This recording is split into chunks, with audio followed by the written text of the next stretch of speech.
كل عام ونحن للقدس أقرب. فلسطين تجمعنا. أجسادنا هنا ولكن أرواحنا هناك. فلسطين تجمعنا. Palästina, meine Heimat und mein ganzer Stolz. أينما كنا يسكننا الوطن. فلسطين موعدنا.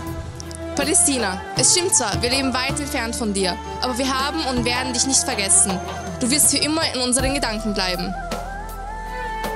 فلسطين، ستبقين عزيزة أبية، كفك في دمعك ففيك الملتقى. تحياتي لكل الأهل في فلسطين، وبإذن الله سنصلي في القدس سويا.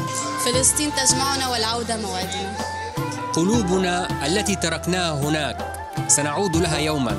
العودة حتما موعدنا.